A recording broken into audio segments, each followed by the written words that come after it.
Hello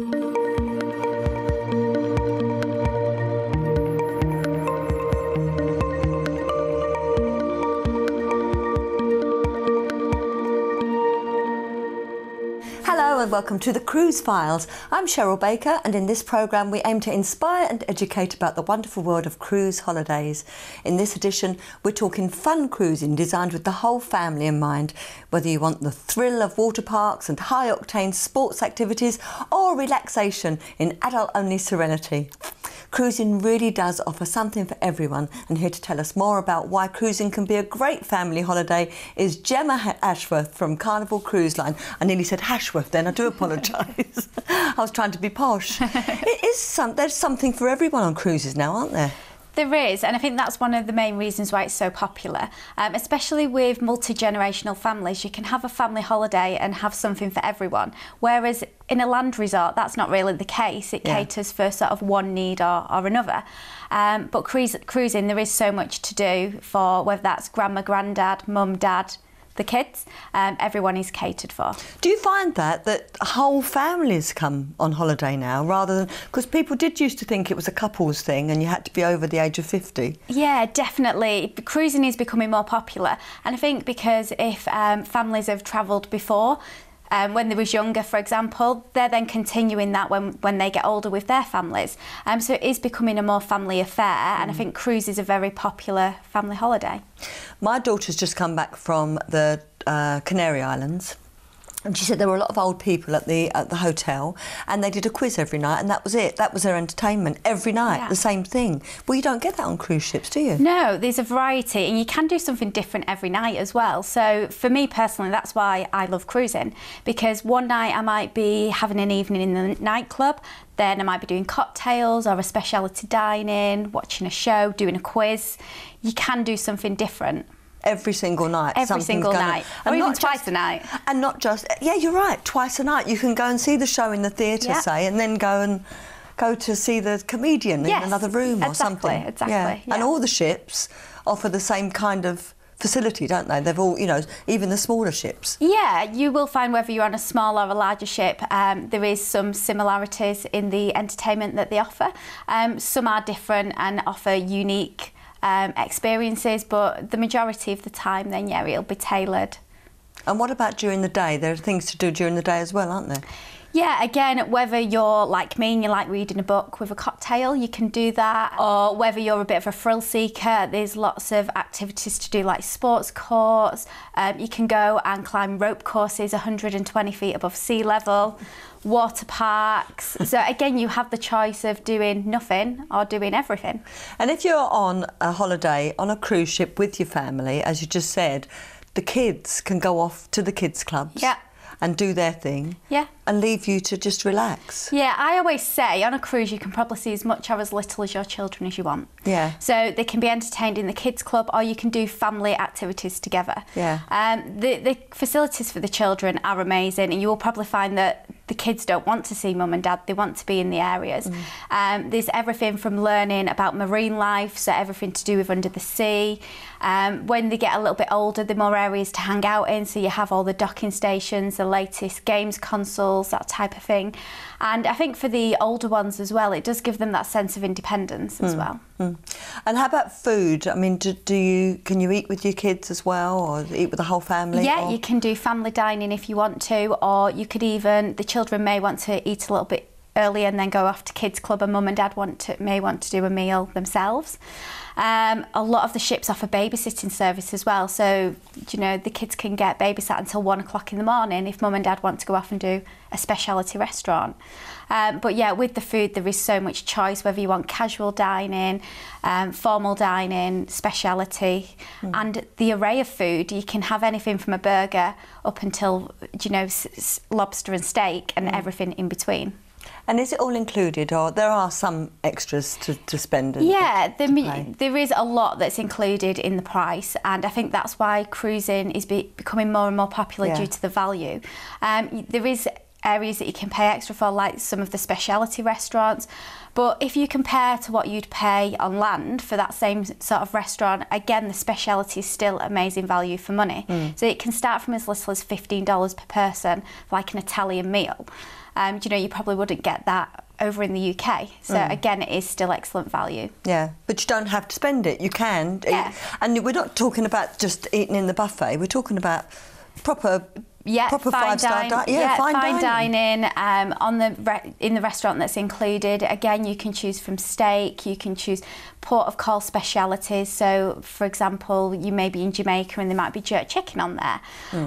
When I was on board, I recently tried alligator fritters, for example. So there is a wide choice that's included.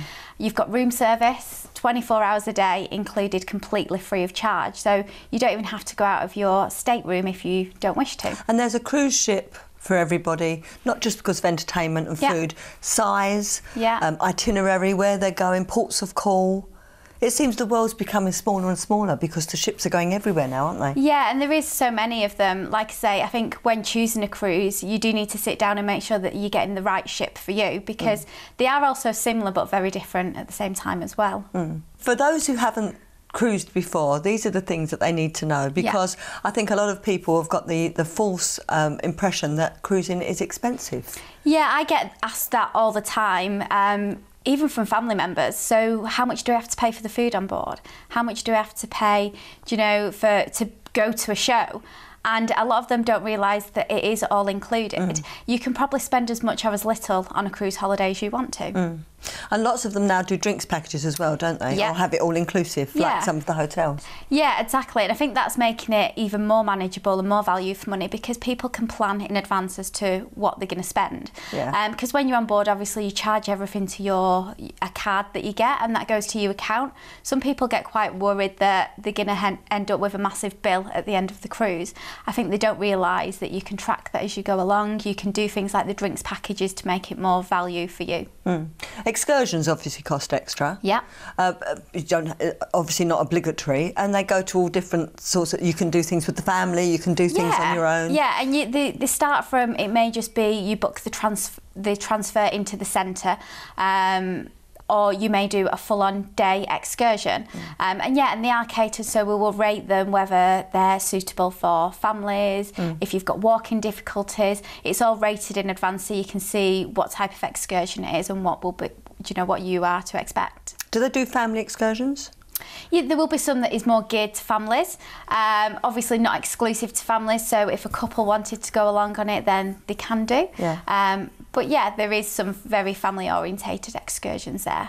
How about ports of call? Because it's, as I said earlier, the world's getting smaller. You know, and it seems that there's somewhere that you can go on most cruises. It's amazing. Are there ports of call that you haven't tried yet that's on the next itinerary sort of thing? There's too many. I'm one of these. Every time that we release new itineraries, I get the brochure and see, you know, where I want to go next. And I think for some people, destination is important. Some will choose their cruise based on destination.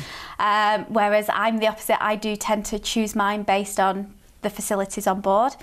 But for me, I'm all about the Caribbean. I love the Caribbean. Waking up to a different sort of beach every single day is what I'm all about on my holidays. I love the Caribbean. Yeah. I love the Caribbean, and I the first proper cruise I had, I took my mum and dad for their 50th anniversary around the Mediterranean, and it was a joy, an absolute joy. Even, you know, the Caribbean is fabulous. You know, but just to wake up in Cannes or to wake up in Barcelona, or it's such a fabulous way to travel, isn't it, on a cruise ship? And I think as well, it's a good way to try destinations. So, for example, I'm going on one in the summer, and it goes to Rhodes. I've never been to Rhodes before. I'm considering it as a holiday. You can go, try it, and, you know, see if you like it and you can experience it. And of course, there are some holidays where you can take a week on a ship, on a cruise, and do a week on land. Yeah, I love doing that. I think if you're going to a lot of these destinations, so for example, if you're doing a cruise from Orlando, why not do a week stay beforehand? So that you're getting that full-on experience. And I think it's good for, if you're in a couple, one of yous enjoy cruising and one of yous don't, it's a perfect compromise. Yeah.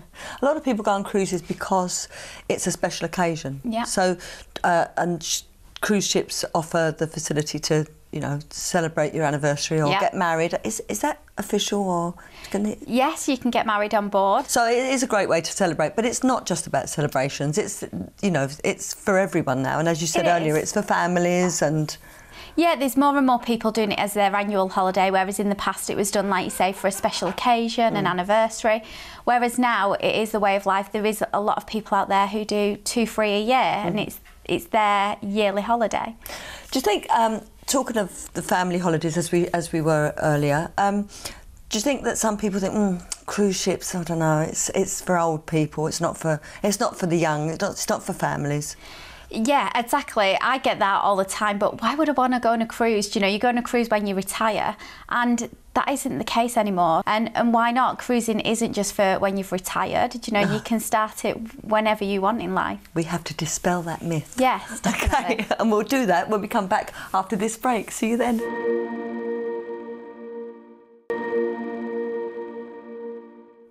Hello and welcome back to the Cruise Files. Gemma Ashworth from Carnival Cruise Line is still with me, and we were talking about cabins and staterooms. What's the difference? Is there a difference? No, it's just different cruise lines call them different names. It's typically all the same. Yeah. So whether that's an inside balcony suite, it's just the different terminology for them. Tell me what you get then. What is in a stateroom or a cabin? What's involved? You can choose from, like I say, whether you want inside, ocean view, balcony or suite. Obviously the main difference between an inside and a balcony is obviously quite obvious. Inside, you won't have any pothole or anything like that. Balcony, you can go out and enjoy, you know, being in the Caribbean, having your breakfast maybe. Facilities in a stateroom, so you will have usually your toiletries in there, you will have your bed, your dressing area, lots of space to hang all your clothes that you're going to take with you. Are the beds single or double? Whatever you prefer. So you can request that. But even when you get on board, if you change your mind, if it's made as a double and you decide you want twins, you can just speak to your cabin steward and they will do that for you. Okay. How big are they on average? It can vary on each individual ship, to be fair. So the size of the staterooms can vary. But a lot of people think that they are going to be really, really tiny and you're not going to be able to move around in them. And that isn't the case. A lot of the time you'll have your double bed in there, a little sofa area, your dressing area as well. So they're more than big enough. And there's medical facilities on board, aren't there? Yeah, they will have full medical centres with doctors, etc. So, you know, whether you get a little bit sunburn and you need something for that, everything is catered for. And some of the ships are like towns. They're just huge, aren't they? How do you find your way around? With a map. Yeah, so it usually takes a couple of days to sort of get to grips of where everything is and what decks. On majority of ships, the main facilities tend to be in the middle deck. So my theory is if all else fails, just go to the middle deck and sort of navigate from there. But yeah, you do get used to it. A couple of days in and you will soon be knowing exactly where you are. You know what's going to be next, don't you? There's going to be ship sat-nav, cruise sat-nav. Yes. So you can find your way around the cruise ship. Yeah, probably. In fact, they've probably already got it. And how about pools? I mean, you know, there used to be, back in the day, a pool. Yeah. Not anymore, eh? No, there's loads of different areas. So usually you'll have them at the main pool area, then you may have a quieter one towards the back of the ship or in the adults only area, for example. You've got whirlpools, jacuzzis, that type of thing. So yeah, it isn't just stuck to the one pool nowadays. You'll find various of them on the one ship. And some of the ships have water parks, don't they? Yeah, in there not only do you have the slides, which are around 150 feet above sea level as you're about to go onto the slide, so not for the faint-hearted, but lots of fun. You'll also find drencher buckets, big water guns. So again, going back to the families, it's really attracting those, and it's something the kids can do on their own, or you can go and do it as a family. Oh, okay. So it's not just a kids-only area? No, adults are allowed in there as well. And you'll probably find there's lots of adults taking part in the water slides as well. Everyone's inner kid comes out. Yeah, especially the blokes, I know. Yeah. How about the main pool area? Is that where the daytime sort of entertainment happens mainly? Yeah, around there you may find bands playing. There may be a movie, for example, showing throughout the day. But if that's not your thing and you want a bit of a quiet time, then you can go towards the back of the ship where there's not really much going on and you can just sit and read your book. Talk to me about the entertainment in the evening then. How do you know what's on, by the way? So every evening when you go back to your stateroom, your stateroom will have an evening turn down service, so it'll all be ready for you when you get into bed, and on there will be the cruise news, and that will tell you everything what's to do on the ship for the following day, so starting from when you wake up to when you go to bed. So that will include any shows, any activities that's going on, any special offers in the spa, for example. Everything will be on there. So that's the thing that I do. The minute I get back to my stateroom, the first thing I do is pick up my cruise news and plan what I'm going to be doing for the next day. Everybody does. I love it. I love it when you go back to your stateroom and you get your paper. Yeah. Ooh, and what you do. What can I do tomorrow? Yeah, what port of call it might be, or if it's a day at sea, what's going on during the day. Everything from what the weather's going to be, like I say, any special offers, everything is on there. So that's definitely the thing that I would recommend you do, is pick that up and see what's available so that you don't miss out on anything and you get to plan your day ahead. Can you pre-book things from home, like before you start the cruise? Yeah, everything you can pre-book. So anything from the speciality dining to, it might be a special occasion and you want to pre-book a birthday cake, for example, that can all be done. So again, if you're a little bit concerned about how much money you're going to spend once you're on board, you can prepay it and budget it all in advance. OK, now we've talked about families. What about if you're a solo traveller? Yeah, they're catered for as well. If I was travelling as a single customer, I think a cruise is ideal. Everybody's so friendly and welcoming, if that's what you want. And there is so much going on, so you're not going to get bored of your own company. Where's your favourite port of call? There is so many. I would probably say Grand Cayman. Oh, I don't think I've done Grand Cayman. Yeah, just literally you wake up and you're right there in port with the beach and the sea. And for me, it is just my perfect destination. I remember coming into Grenada for the first time and the smell was just, I just couldn't believe it. I couldn't believe the fact that you could smell nutmeg and you can't, cinnamon. For me, you can't be waking up, going onto your balcony, being in a new place every single day and just taking in the surroundings around you. It's your first cruise. Yeah. Where would you say is a really good itinerary or a good cruise, good place to go to? I think the majority of people like to start in Europe because they feel it's a lot safer to home. You're not taking much of a risk if you decide that for some unbeknown reason you don't like cruising. So I think the Mediterranean is a good place to start.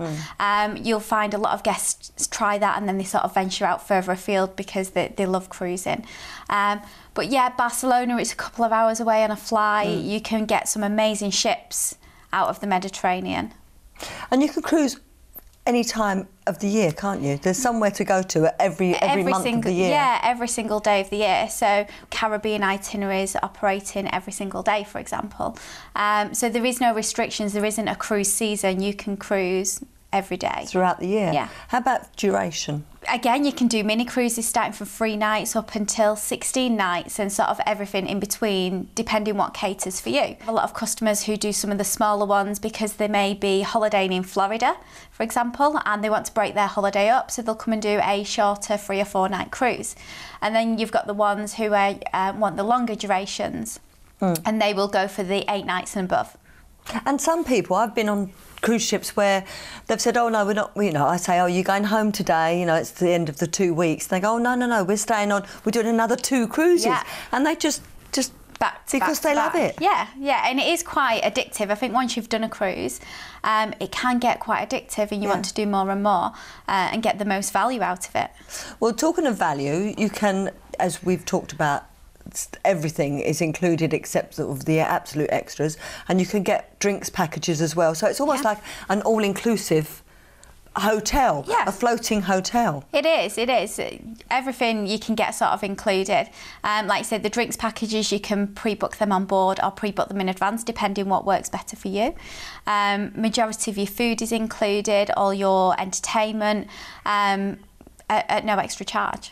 And how about the dress code? I think nowadays cruising in general has become a little bit more informal. Back in the day you used to have to wear a black tie every single evening to go for dinner. It isn't the case anymore. It's what the customer is comfortable in doing. Yeah.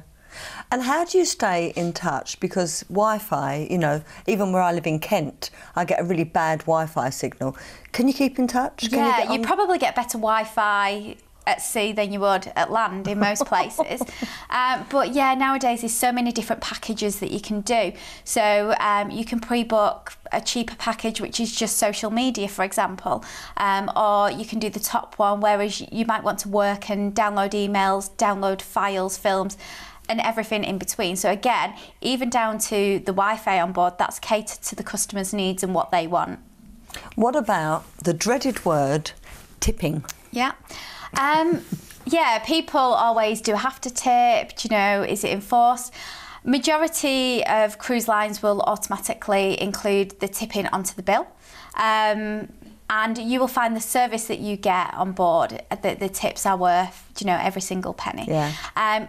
Again, for ease, if you want to pre-book them and pay for them before you go, then you can do that and then you can forget about it. So it's part of the initial amount of money that you're paying. So it feels like it's the cost of the cruise. Exactly. So it's included, it's paid for, you can get on board and you can forget about it. But it is expected and they do work so hard, don't they? They do. Like, it's little things like when you come out of the estate room, your cabin steward will know you by name.